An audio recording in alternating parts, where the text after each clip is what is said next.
Alrighty guys, John with High Five Plumbing, Heating, Cooling, and Electric here.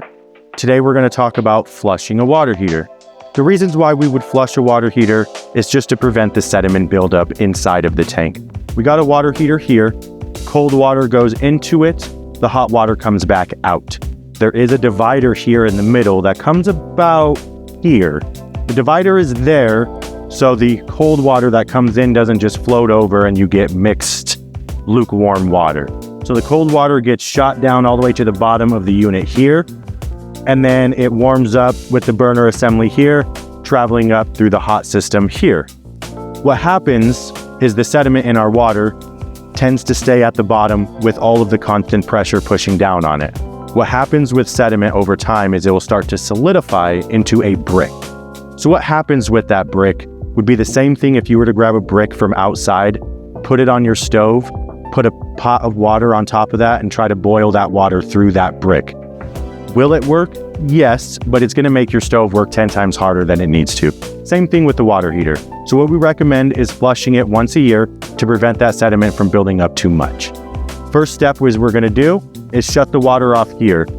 Ball valve is on backwards on this one, but you can see how it gets shut off there. Now that the unit is shut off, we're going to come down here to the drain port. Every water heater has a drain port. Every water heater looks the same. You're going to attach your hose to the unit here.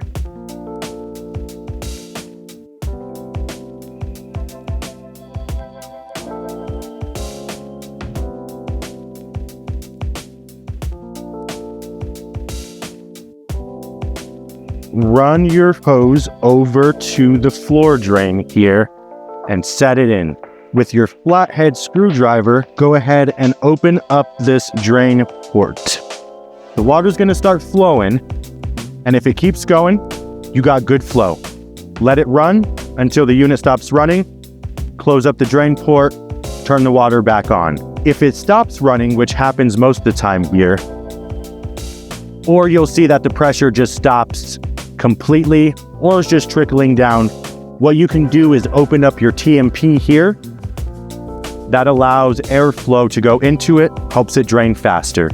I don't recommend popping the TMP because once you open this, there's a chance that it doesn't close back up and then you have a bigger issue on your hands.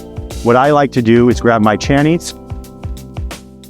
I go to the cold side here and I will unscrew this piece here. You don't have to unscrew it a lot. Just put it on there. Give it a couple quarter turns until you hear the pressure pick back up. That allows airflow. It's going to help drain your water heater a lot faster than sitting here waiting for it while it's airlocked. Once the unit is done flowing, you're going to turn it off here, like I said. Close it up. Disconnect your hose. There's going to be some water that comes out. Don't be surprised, it's okay. You can clean all that up with a paper towel.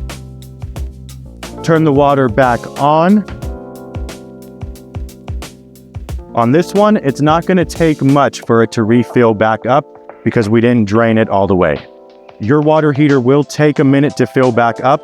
Once it does, go ahead, go around your home, open up all of your faucets, and purge the air in the system. What I mean by that is since we turn the water off, some air goes into the water heater, and then that air is going to have to get pushed out through.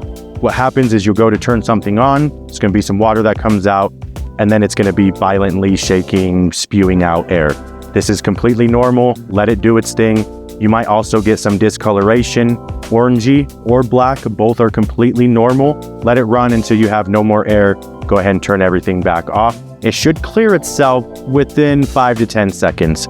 If it doesn't, if you see a prolonged period of time, or you do have lower pressure now, it could be that the sediment inside the water heater shot up through your system there. Give us a call. We'll go over all the different ways that we can fix this issue for you. Your water heater will take another 1.5 to 2 hours to heat up fully. That leads me into the risks of flushing a water heater. When you flush a water heater, we recommend that you start flushing the water heater the first year you get it. Now we know that this isn't something that always happens that way. We might move into a home where the water heater was already there, and we have no idea how long it's been there.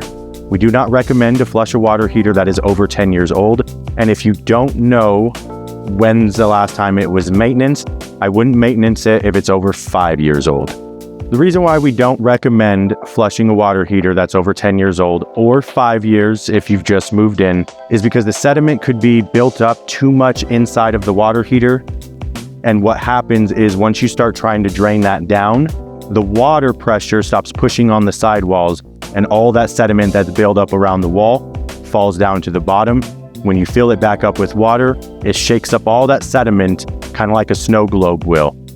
Once you turn all your faucets, your showers, your kitchen sinks, your bathroom sinks, your laundry, whatever it is you're turning on, a lot of that sediment can get stuck right in the shower head, the faucet heads, things of that nature, and your pressure is going to dwindle like crazy.